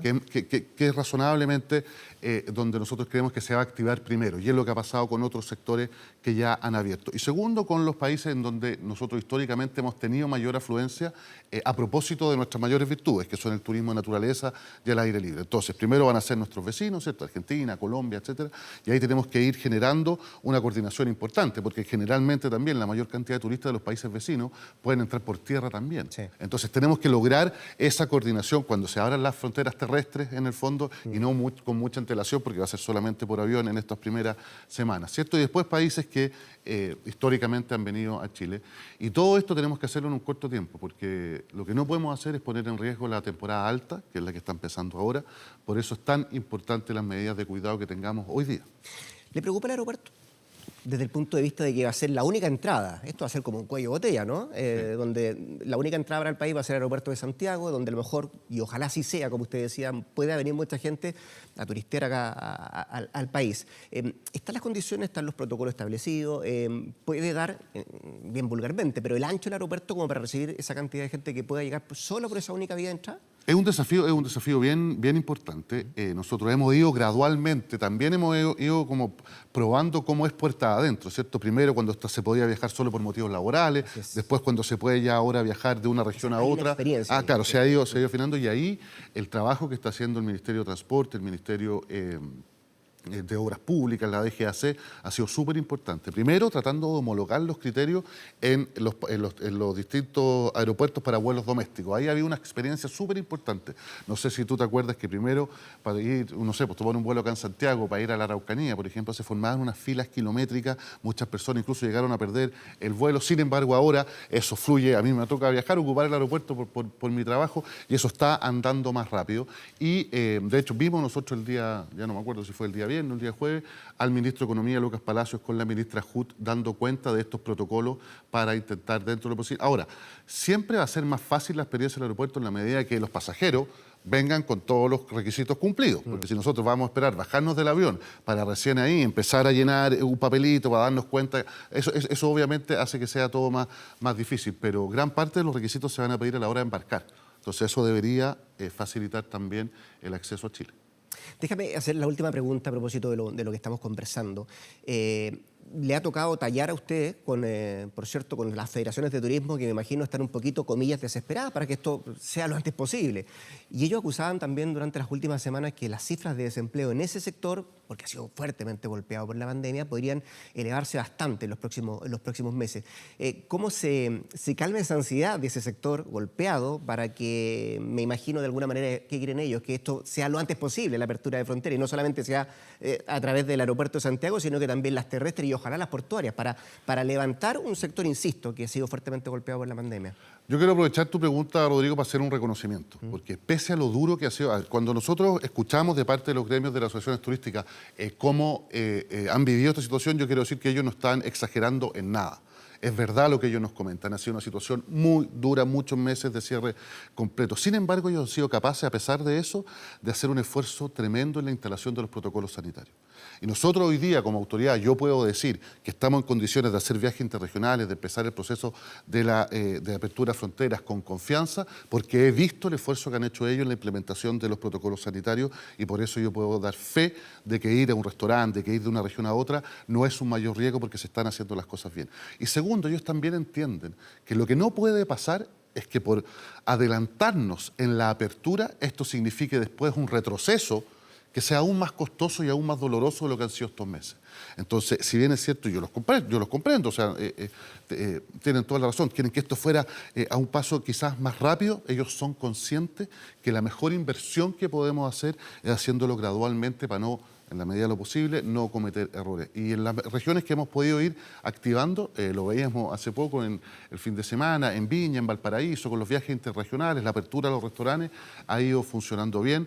Obviamente no lo suficiente para recuperar todo lo que se ha perdido en estos meses, pero yo creo que en la medida que vayamos haciendo las cosas inteligentemente, con prudencia, deberían ser pasos sólidos hacia adelante y que no nos obliguen después a retroceder. José Luis Uriarte, el subsecretario de Turismo, en conversación con Semana 24. Gracias, subsecretario, que esté muy bien. Le agradezco a ustedes y el último llamado, sigámonos cuidando, seamos responsables, porque lo que queramos que pase en el verano tenemos que conseguirlo trabajando desde hoy día. Que esté muy bien. Gracias.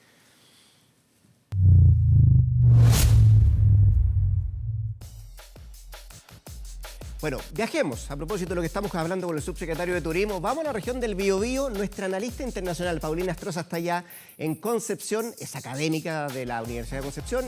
Ya la tenemos en manera remota, Pauli, para hablar de varias cosas. Por lo pronto, de esta semana ya con un presidente electo en los Estados Unidos, pero ¿cómo lo ven desde Europa? Desde la Unión Europea, la instalación de Joe Biden en la Casa Blanca el próximo 20 de enero. ¿Lo ven con buenos ojos? Algunos que eran más cercanos al actual presidente norteamericano. ¿Cuál es el análisis que tú haces respecto a cómo se ve la elección de Joe Biden en los Estados Unidos y cómo lo miran en la Unión Europea? ¿Cómo estás? Hola Rodrigo, ¿qué tal? Buenas tardes. Depende de quién estamos hablando en la Unión Europea, porque nuevamente, así como lo hemos conversado en otras oportunidades, Europa es una diversidad, y dentro de esa diversidad también hay sensibilidades distintas respecto a lo que es el triunfo de Joe Biden. Por un lado, nos encontramos con las instituciones europeas, es decir, la Comisión Europea, el Parlamento Europeo, el Consejo Europeo, y muchos de ellos rápidamente felicitaron una vez que se supo ya del triunfo de John Biden, lo felicitaron públicamente a través de Twitter y seguramente a través de comunicados oficiales. Hay una suerte de alivio porque las relaciones entre Donald Trump con la Unión Europea en general fueron bastante turbulentas. Recordemos que Obama estaba negociando un acuerdo de libre comercio con la Unión Europea y que a la llegada de Donald Trump él terminó esas negociaciones y dijo que no iba a negociar. Entonces, desde ahí partieron las malas relaciones. Por otro lado, hay ciertos países que ven con bastante alivio y con esperanza el hecho de la presidencia de Biden. Ahí nos encontramos sobre todo con Francia y Alemania, con algunas precauciones, pero en general están aliviados de que no haya un segundo periodo de Trump, pero principalmente de la República de Irlanda, que podemos hablar un poquitito más de eso porque Biden tiene orígenes justamente irlandeses. Entonces, por otro lado, nos encontramos con ciertos líderes que eran más cercanos a la lógica de Trump dentro de la Unión Europea, como el caso más paradigmático es el de Hungría, con Víctor Orbán, que representa mucho también ese sentir o esa forma de pensar el mundo de Trump. Y nos queda, fuera de la Unión Europea, pero aún vinculado de alguna manera, el Reino Unido y Boris Johnson, que ha quedado en una situación bastante compleja. Sí, quiero quedarme ahí con el Reino Unido, porque el presidente saliente, Paulina, Donald Trump, ha expresado su apoyo en varias ocasiones al Brexit. Y él es como, comillas, partidario también de la desintegración de la propia Unión Europea. ¿Cuánto va a cambiar eso con el presidente electo Joe Biden? ¿Y cuánto podría cambiar, si es que efectivamente puede cambiar o no, la relación de los Estados Unidos con el Reino Unido? Con Johnson, por cierto, a la cabeza ahí en Europa. Mira, inmediatamente ya tiene efectos, porque tradicionalmente el presidente de los Estados Unidos llamaba por teléfono al primer ministro del Reino Unido para este primer diálogo, lo que ellos llaman, y viene desde Churchill, que ellos hablan de una relación especial, esta relación entre los Estados Unidos y el Reino Unido. Ahora, llamó Biden a Johnson, pero también llamó a Angela Merkel, llamó a Emmanuel Macron y llamó al primer ministro de Irlanda, de la República de Irlanda, Michael Martin, y desde el comando de Biden fueron bastante inteligentes porque cuando anuncian esto, lo pusieron por orden alfabético. Por lo tanto, no se sabe quién llamó primero Biden y se presume que no llamó primero a Johnson, sino que habría llamado a la dupla franco-alemana. Y eso ya indica que las intenciones de Biden es recomponer las relaciones entre la Unión Europea, entre Europa, con los Estados Unidos, que quedaron tan dañadas con Trump. Segundo dato es que la llamada que le hace a Boris Johnson, y esto lo dijo, también sale desde el comando de Biden, le dice que en estas negociaciones actuales que tiene el Reino Unido con la Unión Europea, que si bien políticamente ya no forma parte de la Unión Europea, y lo hemos comentado acá, se aplica toda la legislación europea todavía al Reino Unido y a la Unión Europea en sus relaciones. Y están negociando un acuerdo de relaciones futuras. Y este acuerdo tiene que llegar al 31 de diciembre, tiene que estar totalmente tramitado y tiene que estar este acuerdo para que entre a regir el 1 de enero del 2021, para que no haya un Brexit sin acuerdo, que sería catastrófico para ambas partes. Pero en esto está que Biden le dice, oiga, tenga cuidado a Boris Johnson, que esta salida, este Brexit que se está negociando, no afecte la relación con Irlanda, entre las dos Irlandas, la estabilidad entre las dos Irlandas.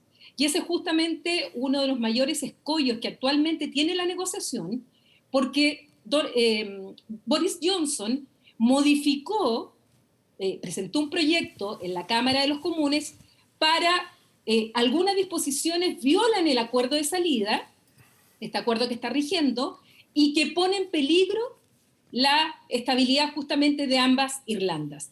La Cámara de los Lords rechazó esas normas que había aprobado la Cámara de los Comunes, donde tiene mayoría Johnson, y ahora vamos a ver si es que Johnson va a insistir con ellas, pero si lo hace, luego del llamado de Biden, va a tener un problema grande, porque Johnson esperaba que una vez saliéndose de la Unión Europea, que era parte de su presión con los europeos, iba a tener un acuerdo de libre comercio con los Estados Unidos, que le había prometido Trump, y ahora Biden, dentro de sus medidas, dentro de los primeros 100 días, no nombra un acuerdo con el Reino Unido sobre libre comercio, y además le hace esta advertencia. Entonces, claro que le pone presión a Johnson frente a los europeos, y donde quedando tan poco tiempo para llegar a un acuerdo y para evitar una salida catastrófica, totalmente sin ninguna vinculación entre el Reino Unido y la Unión Europea. Paulina, a propósito, deja volver a la Unión Europea, porque el todavía presidente de los Estados Unidos, Donald Trump, ha, podríamos decir, dinamitado dos acuerdos que para Bruselas son fundamentales. Uno tiene que ver el Pacto de París respecto al cambio climático y el Tratado Nuclear con Irán. ¿Va a cambiar esto con Biden instalado en la Casa Blanca a partir de enero? Va a cambiar el primero seguro, Ya. porque dentro de su campaña lo dijo Biden, que él apenas asuma el 20 de enero, él va a volver al acuerdo del clima. Lo dijo en su campaña y lo dijo varias veces, insistió, y el mismo día que se hizo efectiva jurídicamente la salida de Estados Unidos del acuerdo climático, que fue el 4 de noviembre de este año, o sea, el otro día de la elección, Biden dice que él va a volver al acuerdo del clima y vuelve a comprometerse con el sistema multilateral. El segundo, yo creo que también lo va a hacer, pero eso va a ser con más cuidado. Yo no creo que lo vaya a hacer inmediatamente, yo creo que va a haber una negociación, porque efectivamente tienen que ver cómo está de la parte de Irán el deseo de volver a cumplir con los acuerdos que establecía este acuerdo al cual llegó Obama en su momento junto a los miembros del Consejo de Seguridad de las Naciones Unidas de carácter permanente, más Alemania. Yo creo que eso va a tomar un poco de tiempo, pero también está la idea de volver al multilateralismo. Lo ha dicho Biden. Biden ha señalado que va a volver a la Organización Mundial de la Salud, va a volver de nuevo a la Organización Mundial de Comercio, seguramente no en los mismos términos que conocíamos en el pasado, pero claramente no con la lógica de Trump, y va a volver a muchos acuerdos los cuales Trump se había replegado, porque en su lógica es contra el multilateralismo. En cambio, Biden ya ha planteado que sí lo va a retomar, pero tenemos que ver a qué ritmo según los temas. Acuerdo del clima, sí, y eso yo creo que lo va a hacer bastante rápido. Muy bien, pues todavía hay muchas cosas por resolver respecto a la instalación de Joe Biden en la Casa Blanca a partir de enero del próximo año. Saludamos a Paulina Astroza. Gracias por este comentario, Paulina. Hasta el próximo domingo, que estés muy bien. Hasta el domingo, que esté bien, Rodrigo. Igualmente, Paulina. Nosotros aprovechamos de hacer un pequeño corte comercial. Volvemos con más temas acá en un ratito más en Semana 24. 4. De vuelta en Semana 24 para hablar de un tema que de verdad es de suma importancia para una gran cantidad de jóvenes que el próximo año, a inicio del próximo año, van a tener que rendir la prueba de transición universitaria, la PTU. Y lo ha dicho desde diferentes autoridades de gobierno que se va a establecer un protocolo especial y no va a durar 2 días, va a ser del 4 al 8 de enero que se va a rendir esta prueba y se van a dividir los alumnos. Con don Juan Eduardo Vargas, el subsecretario de Educación Superior, queremos hablar de este tema. Juan Eduardo, gracias por estar acá en Semana 24. Gracias a ustedes por la invitación, Rodrigo. Cuando uno dice, bueno, prueba de transición universitaria, miles de estudiantes que tienen que rendirla, mi primera pregunta es cómo hacemos para partir esto con la primera información de decirle, bueno, calma, esto se va a hacer, se va a tratar de hacer de la mejor manera posible, y esto cuando parte formalmente ya para saber la gente qué día le va a tocar, o estos alumnos qué día le va a tocar rendir el examen, Juan Eduardo. Sí. A ver, aquí hay que tener en consideración que hemos hecho un esfuerzo muy importante a nivel de gobierno, en el que incluyo, por supuesto, al Ministerio de Salud, en primer lugar, al Ministerio del Interior, al Ministerio de Educación, evidentemente, y también al DEMRE de la Universidad de Chile. Y este esfuerzo, que finalmente ha implicado una mesa de trabajo que ha estado sesionando durante ya varios meses, es lo que finalmente se concreta en este plan de aplicación diferido.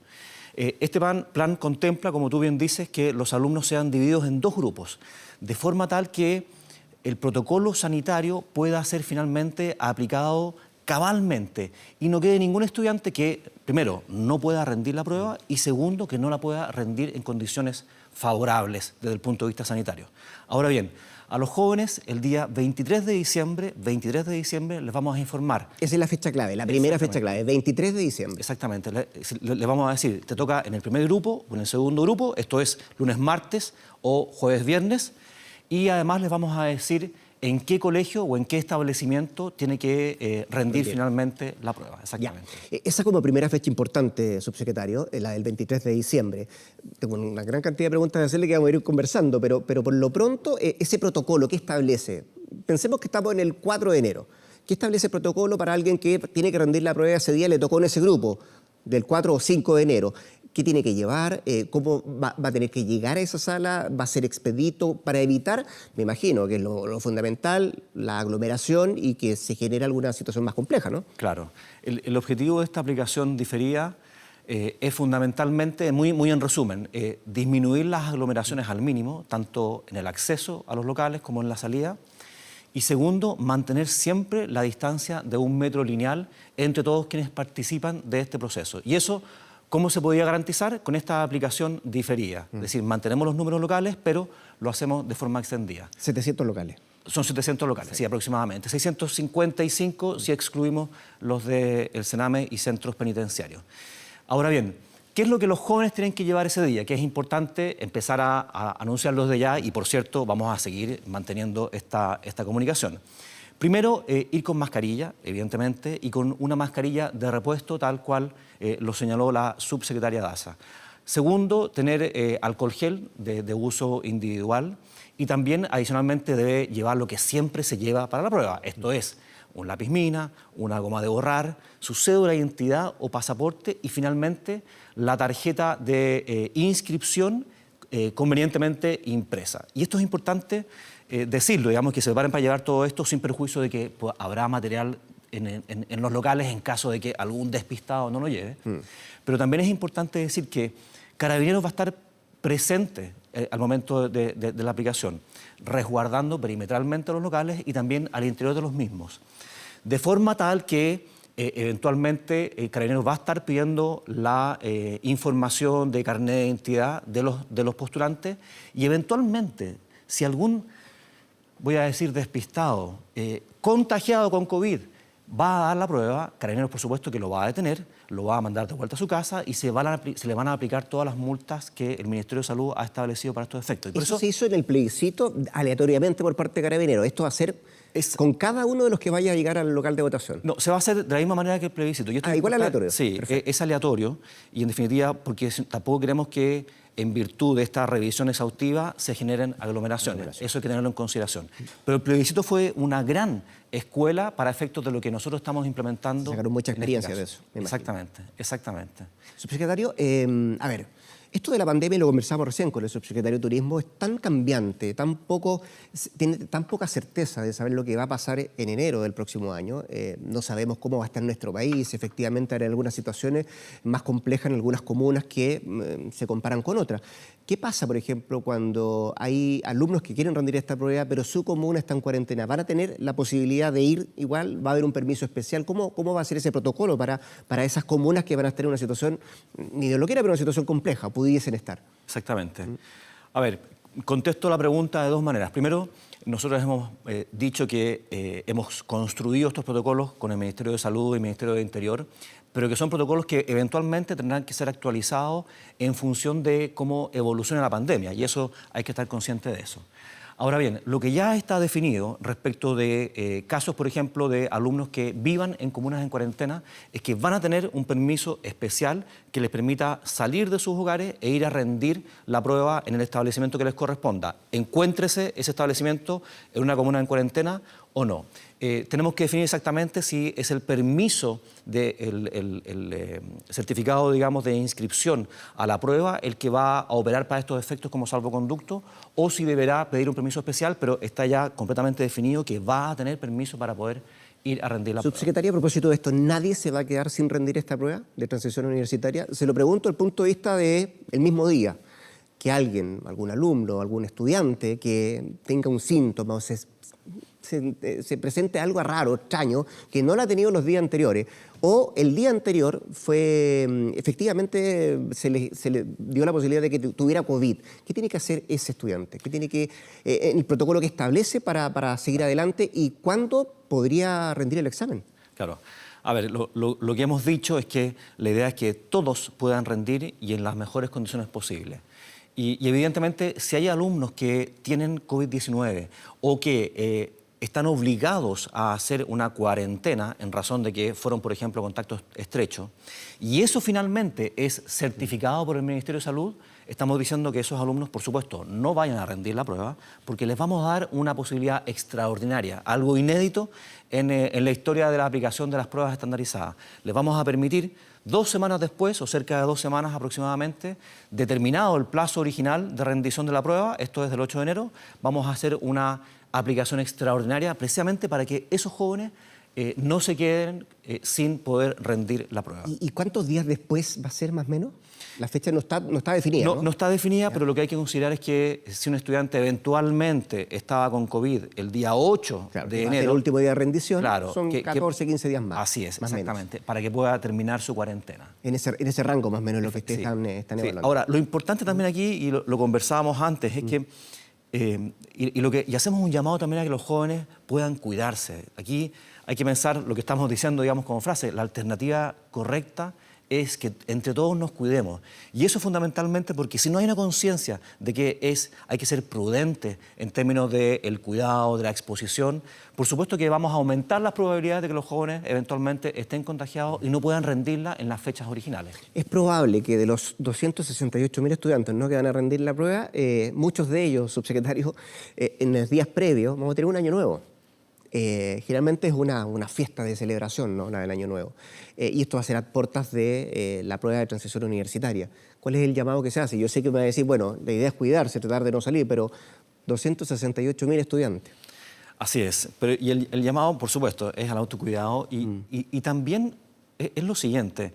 Esta gente son jóvenes a los que les ha tocado un año difícil, eso yo creo que complejo. Muy complejo, digamos, y hemos tratado de apoyarlos en esa línea.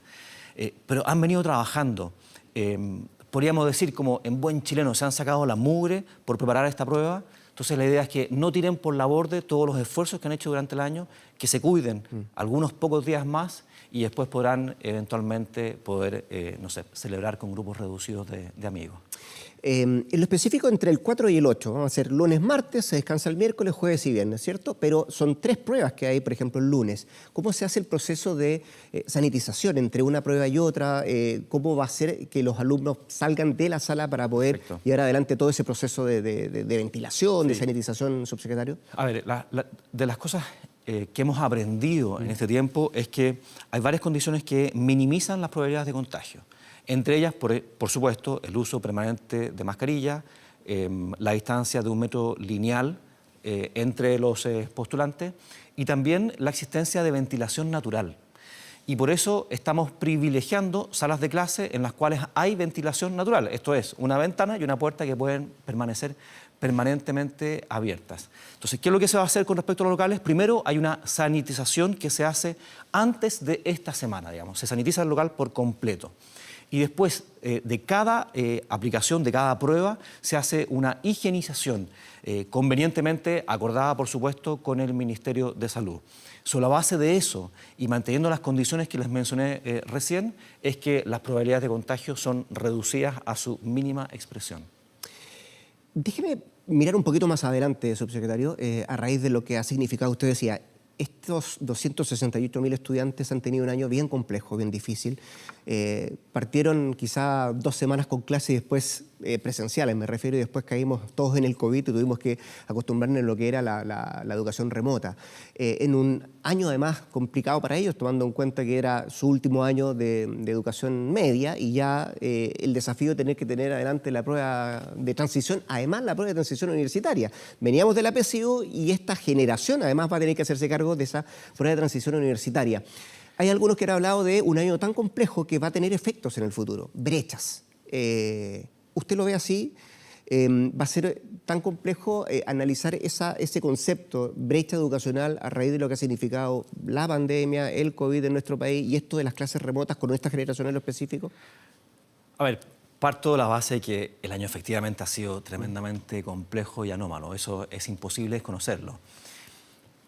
Pero creo también que hay elementos que deben ser tenidos en consideración y que, bueno, los hemos transmitido, pero no está de más volver a insistir en ello. Primero, el cambio en la PSU era una cuestión que era pedida a voces, a gritos incluso. No solamente por parte de estudiantes o grupos de estudiantes, sino por parte de una serie de expertos, de autoridades y de instituciones. O sea, no resistía más análisis el hacer el cambio en la PSU. Y ese cambio, ¿qué implica en términos prácticos, Rodrigo? Implica que hay una reducción muy significativa de los contenidos. Leonor Vara, la directora del DEMRE, lo decía el día viernes. Esta es una prueba más justa, más equitativa, porque de partida permite que los contenidos, al ser reducidos, puedan ser pasados por todos los colegios. Cuestión que no ocurría con los contenidos de la PSU. ¿Qué ocurría con la PSU? Que eran tan extensos que en la práctica había muchos colegios, en particular los técnicos profesionales, que simplemente no alcanzaban a pasar los contenidos. Y eso evidentemente dejaba a sus estudiantes en una condición muy inferior con respecto a estudiantes provenientes de otros colegios. O sea, eso en primer lugar. Y adicionalmente, dado este contexto tan anómalo, es que como ministerio tomamos algunas medidas junto con el DEMRE. Por ejemplo, redujimos al mínimo los contenidos de cuarto medio que se van a preguntar en estas pruebas. Es decir, en la práctica no va a haber casi ningún contenido de cuarto medio que se va a preguntar en esta prueba. Adicionalmente, dispusimos 3 preuniversitarios gratuitos a través de la página aprendoenlinea.mineduc.cl para que los jóvenes pudiesen prepararse de mejor manera. Y, por supuesto, igual como se ha hecho otros años, pusimos a disposición a través del DEMRE modelos o ensayos de estas nuevas pruebas y también de las nuevas preguntas. Entonces, todo este esfuerzo, en definitiva, ha sido en pos de apoyar a jóvenes que, sin lugar a dudas, han vivido un año tremendamente complicado. Ahora, hay una pregunta que viene de cajón a propósito de esto, lo que estamos hablando, va a ser una prueba que además va a tener contenido más reducido, dice usted, va a ser, como lo decía la propia directora del DEMRE, una prueba más justa. Y en términos de resultados, por ejemplo, de puntajes, seguramente, o tal vez algunos especulan que los puntajes van a ser más bajos que años anteriores. ¿Cómo se va a calibrar eso? ¿O podrían ser superiores? La verdad que no tengo yo la respuesta, Juan Eduardo, pero de alguna manera es una gran pregunta respecto a cómo se calibra esta prueba de transición respecto a años anteriores, cuando diríamos además otro examen, otra prueba que se rendía. Sí. Es buena la pregunta, digamos, y la respuesta es más bien técnica. Va a ser súper transparente, me la sopló el director. Voy a tratar de hacerla lo más sencilla posible. Y la respuesta también da oportunidad de explicar por qué aplicar varias pruebas, como vamos a hacer ahora, no es motivo de eventual injusticia que se pueda producir entre unos y otros.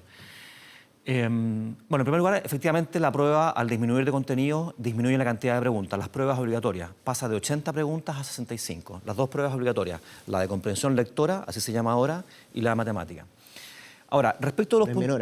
Eso no es menor, exactamente. No es menor. Y el tiempo se mantiene, entonces también eso es importante porque el alumno ya no está, entre comillas, contra el tiempo, sino que tiene el tiempo suficiente como para poder demostrar todo lo que es capaz de, todo lo que sabe o es capaz de hacer y que se mide en esas preguntas. Ahora, respecto a los puntajes, el puntaje es calculado sobre la base de lo que ocurre finalmente en cada prueba. Esto es, el puntaje de 500 puntos se pone de forma tal de que la mitad de los jóvenes queden por encima de los 500 puntos y la otra mitad por debajo de los 500 puntos. Y eso se hace en cada ocasión.